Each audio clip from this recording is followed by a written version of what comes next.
Doctor ਸਾਹਿਬ ਆਪਾਂ ਉਸ ਗਾय ਨੂੰ ਇਨਸੈਮੀਨੇਟ ਕਰ ਦਿੱਤਾ ਹੈ, ਠੀਕ ਹੋ ਗਿਆ। ਹੁਣ ਇਹ ਲਾਓ ਉੱਤੋਂ ਅਤੇ ਮੈਨੂੰ ਤੁਸੀਂ ਨਾ AI ਗਨ ਤਿਆਰ ਕਰਕੇ ਦੱਸੋ ਕਿ ਕਿੱਦਾਂ AI ਗਨ ਤਿਆਰ ਕਰੀਦੀ ਆ। ਜੇ ਨਾ ਆਈ ਤਾਂ ਫਿਰ ਤੁਹਾਡਾ ਮੈਂ ਇਲਾਜ ਕਰਦਾ। ਲਾਓ ਇਹਨੂੰ। ਇਹ ਸੀਮਨ ਯੂਜ਼ ਹੋਇਆ ਹੈ, ਠੀਕ ਹੈ। ਇਹਨੂੰ ਕੱਟ ਇੱਥੋਂ, ਠੀਕ ਹੈ। ਸਟਰਾ ਇਹਦੇ ਵਿੱਚੋਂ ਕੱਢ,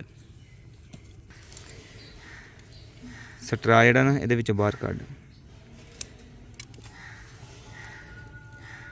ਇੱਦਾਂ ਨਹੀਂ ਨਿਕਲਣਾ, 1 ਮਿੰਟ ਖੋਲੋ। ਡਾਕਟਰ ਸਾਹਿਬ ਤੁਹਾਡੇ ਕੋਲ AI ਸ਼ੀਟ ਹੈ, ਠੀਕ ਹੋ ਗਿਆ। AI ਸ਼ੀਟ ਹੈ, AI ਗਨ ਵੀ ਤੁਹਾਡੇ ਕੋਲ ਹੈ। ਇਹ ਸਮਝ ਲਓ ਕੰਟੇਨਰ 'ਚੋਂ ਤੁਸੀਂ ਸਟਰਾ ਕੱਢਿਆ, ਠੀਕ ਹੋ ਗਿਆ। ਬਿਲਕੁਲ ਉਸੇ ਤਰ੍ਹਾਂ ਹੀ, ਠੀਕ ਹੋ ਗਿਆ। ਸਮਝ ਨਾ ਕੰਸੀਡਰ ਕਰਨਾ, ਠੀਕ ਹੈ। ਇਹ ਤੁਹਾਡੇ ਕੋਲ ਸੀਮਨ ਜੇ, ਠੀਕ ਹੋ ਗਿਆ। ਸਟਰਾ ਇਹ ਤੁਹਾਡੇ ਕੋਲ ਸੀਜ਼ਰ ਕੈਂਚੀ ਜੇ, ਠੀਕ ਹੋ ਗਿਆ। ਹੁਣ ਤੁਸੀਂ ਮੈਨੂੰ 40 ਸੈਕਿੰਡਾਂ ਦੇ ਵਿੱਚ AI ਗਨ ਤਿਆਰ ਕਰਕੇ ਦੇਣੀ ਆ, ਠੀਕ ਹੋ ਗਿਆ। ਇਹ ਸੀਮਨ ਕੱਢ ਲਿਆ ਤੁਸੀਂ ਇੱਥੋਂ ਕੰਟੇਨਰ ਦੇ ਵਿੱਚੋਂ ਕੱਢ ਲਿਆ। ਇਹਨੂੰ 37 ਡਿਗਰੀ 'ਤੇ ਇਹ ਸੁੱਟਦਾ, ਆਪਣੇ ਹੱਥਾਂ ਨਾਲ ਸੁੱਟ। ਮੈਨੂੰ ਤਿਆਰ ਕਰਕੇ ਦੇ ਗਨ, ਜਲਦੀ ਕਰ। ਠੀਕ ਹੋ ਗਿਆ। ਕਿੰਨੇ ਸੈਕਿੰਡ ਟੈਂਪਰੇਚਰ ਕਿੰਨਾ ਹੋਣਾ ਚਾਹੀਦਾ ਪਾਣੀ ਦਾ? 37 ਹੈ 37 38, ਠੀਕ ਹੋ ਗਿਆ। ਹਾਂ, ਅਤੇ 30 ਸੈਕਿੰਡ ਟਾਈਮਰ ਲਗਾ ਲੈਣਾ, ਜਾਂ ਫਿਰ ਅਗਰ ਐਕਸਪੀਰੀਅੰਸ ਜ਼ਿਆਦਾ ਹੋ ਜਾਏ ਤਾਂ ਫਿਰ ਗਿਣ ਲੈਣਾ, ਠੀਕ ਹੋ ਗਿਆ। ਇਹ ਹੁਣ ਇਹ ਵਿੱਚ ਡੁੱਬਣ ਕਿਉਂ ਨਹੀਂ ਡਿਆ ਪਤਾ? ਪਾਣੀ ਥੋੜਾ ਹੈ, ਪਾਣੀ ਨਹੀਂ ਥੋੜਾ, ਔਰ ਸਟਰਾ ਵੀ ਨਿਕਲ ਗਿਆ ਨਾ। ਸੀਮਨ ਤੇ ਅਸੀਂ ਵਿੱਚੋਂ ਕੱਢ ਲਿਆ ਲਿਕਵਿਡ, ਉਹ ਤੇ ਅਸੀਂ ਜਦੋਂ ਮੈਨੂੰ ਰੱਖਤਾ ਤੇ ਤੇਰੀ ਪ੍ਰੈਕਟਿਸ ਕਰਾਉਣ ਲੱਗਾ ਖਾਲੀ ਸਟਰਾ ਦੇ ਉੱਤੇ। ਜੀ ਮੇਰੇ ਖਿਆਲ ਦੇ ਨਾਲ ਹੋਣ ਵਾਲੇ ਹੀ ਆ 30 ਸੈਕਿੰਡ। ਹਾਂਜੀ ਚੱਲ ਹੋ ਗਏ ਆ। ਕਰ ਤਿਆਰ ਇਹਨੂੰ।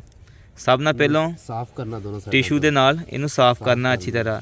ਘੰਟਾ ਨਹੀਂ ਲਾਣਾ ਸਾਫ਼ ਕਰਦਿਆਂ, ਜਲਦੀ ਜਲਦੀ। ਜਿਸ ਪਾਸ ਦੂਸਰੀ ਸਾਈਡ ਤੇ ਸਟਰਾ ਤੋਂ ਦੂਸਰੀ ਸਾਈਡ ਤੋਂ ਕੱਟ ਦੇਣਾ। ਤੂੰ ਤਿਆਰ ਕਰ ਕਿੱਧਰੋਂ ਕੱਟਿਆ ਜੀ? ਸਟਰਾ ਤੋਂ ਦੂਸਰੀ ਸਾਈਡ ਬਿਲਕੁਲ ਠੀਕ ਕੱਟਿਆ। ਇੱਕ ਐਂਡ ਤੇ ਕਾਟਨ ਐਂਡ, ਇੱਕ ਐਂਡ ਦੇ ਉੱਤੇ ਕਾਟਨ ਸੀਗੀ, ਦੂਸਰੇ ਐਂਡ ਦੇ ਉੱਤੇ ਕਾਟਨ ਨਹੀਂ ਸੀ ਹੈ। ਜਿੱਧਰ ਕਾਟਨ ਨਹੀਂ ਹੈ ਉਧਰੋਂ ਕੱਟਣਾ ਬਲਾਈਂਡ ਐਂਡ ਜਿਹੜਾ, ਠੀਕ ਹੈ। ਚੱਲ AI ਸ਼ੀਟ ਖੋਲ ਇਹਨੂੰ। ਕਾਕਾ ਅੱਜ ਨਾ ਤੈਨੂੰ ਇਹ ਗਨ ਬਣਾਉਣੀ ਆਈ, AI ਰਾਡ ਤਿਆਰ ਕਰਨਾ ਨਾ ਆਇਆ। ਹਾਂਜੀ ਫਿਰ ਤੇਰਾ ਕਰਦਾ ਇਲਾਜ ਮੈਂ। ਨਹੀਂ ਇਨਸ਼ਾਅੱਲਾ ਆ ਜਾਏਗੀ। ਇੰਨੀ ਦੇਰ ਨਹੀਂ ਨਾ ਲਗਾਉਣੀ ਜਿੰਨੀ ਲਗਾ ਰਿਹਾ, ਟਾਈਮ ਚੱਲਣ ਡਿਆ ਵਾ। ਇਹ 35-40 ਸੈਕਿੰਡਾਂ ਦੇ ਵਿੱਚ ਕੰਮ ਕਰੀਦਾ। ਹਾਂਜੀ ਹਾਂ ਸ਼ਾਬਾਸ਼ ਸ਼ਾਬਾਸ਼, ਉੱਥੇ ਹੀ ਖੜਨੀ ਨਾ। ਸ਼ਾਬਾਸ਼ ਸ਼ਾਬਾਸ਼, ਠੀਕ ਹੋ ਗਿਆ। ਤੂੰ ਦਵਾਈ ਨਹੀਂ ਰੱਖਣ ਲੱਗਾ, ਜਦੋਂ ਇੰਟਰਵਿਊ ਟ੍ਰੇਨ ਕਰਨਾ ਉਦੋਂ ਇੱਥੋਂ ਕੱਟੀ ਦੀ ਆ। ਚਲੋ ਉਹ ਭਾਈ ਸੀਮਾ ਰੱਖਣਾ ਵਾ, ਇਹਨੂੰ ਕੱਟਣਾ ਹੀ ਨੀਗਾ। ਵੈਸੇ ਹੀ ਇਹਦੇ ਵਿੱਚ ਫਿਕਸ ਕਰੀਦਾ ਹੁੰਦਾ ਵਾ। ਮੈਂ ਫਿਰ ਤੇਰੇ ਇੱਕ ਸੁੱਟਣੀ ਆ। ਆਹ ਦੇਖ, ਇਹ ਕਿਹੜਾ ਪਾਸਾ ਅੰਦਰ ਕਰਨ ਡਿਆ ਜਿੱਧਰ ਕਾਟਨ ਆ। ਜੇ ਕਾਟਨ ਉਧਰ ਤੂੰ ਕਰਤੀ, ਠੀਕ ਹੋ ਗਿਆ। ਕਾਟਨ ਉਧਰ ਕਰਤੀ ਤੇ ਫਿਰ ਸੀਮਨ ਕਿੱਦਾਂ ਜਾਏਗਾ? ਉਹ ਕਾਟਨ ਪਿੱਛੇ ਰੱਖਣੀ ਆ। ਇਹ ਜਿਹੜਾ ਹਿੱਸਾ ਹੈ ਇਹ ਇਹਦੇ ਅੰਦਰ ਇਨਸਰਟ ਕਰਨਾ ਤੂੰ। ਸਹੀ ਹੋ ਗਿਆ।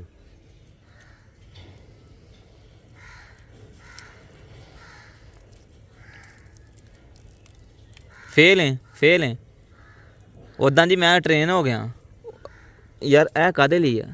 ਤੂੰ ਇਹਨੂੰ ਆਖਿਆ AI ਗਨ ਤਿਆਰ ਕਰ। ਇਹ ਸਟਰਾ ਦੇ ਵਿੱਚ ਲੱਗ ਜਾਏਗਾ ਇਹ ਤਾਂ। ਤੇ ਲਾ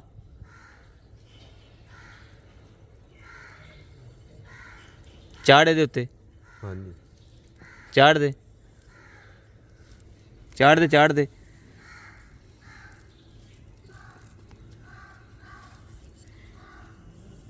ਚੱਲ ਫਿਕਸ ਕਰ ਨਾ। ਖੋਤ ਥੱਲੇ ਨੂੰ ਖੜ ਹੈਂ।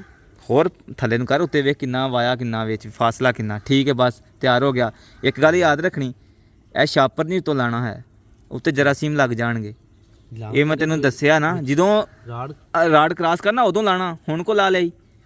ਹਾਂਜੀ ਇਹ ਪ੍ਰੈਕਟਿਸ ਨੇ ਵੈਸੇ ਦੱਸਣਾ ਸਾਨੂੰ ਇੱਕ ਵਾਰੀ ਯਾਰ। ਅੱਗੇ ਤੈਨੂੰ ਮੈਂ ਸਮਝਾਇਆ ਸੀਗਾ ਕਿੱਦਾਂ ਗਨ ਤਿਆਰ ਕਰਨੀ, ਤੈਨੂੰ ਫੇਰ ਨਹੀਂ ਆਈ ਹੈ। ਹਾਂਜੀ ਸਹੀ ਹੈ। ਇਹ ਤੂੰ 3 ਮਿੰਟਾਂ 'ਚ ਤੇ ਗਨ ਤਿਆਰ ਕੀਤੀ ਹੈ। ਹੁਣ ਨਾ ਇਹਦੇ ਵਿੱਚੋਂ ਕੱਢ ਕੇ ਤੇ ਪ੍ਰੈਕਟਿਸ ਕਰ ਲਾ, ਠੀਕ ਹੋ ਗਿਆ। ਤੇਰੇ ਵਾਸਤੇ ਮੈਂ ਸ਼ੀਟਾਂ ਦੀ ਕੁਰਬਾਨੀ ਦੇ ਦਾਂਗਾ, ਸਹੀ ਹੈ। ਲੇਕਿਨ ਸਿੱਖ ਜਾ ਯਾਰ, ਸਿੱਖ ਜਾ, ਚੰਗਾ ਰਹਿ ਜਾਏਗਾ। ਧਿਆਨ ਨਹੀਂ ਤੂੰ ਕਰਦਾ ਚੀਜ਼ਾਂ ਵੱਲ।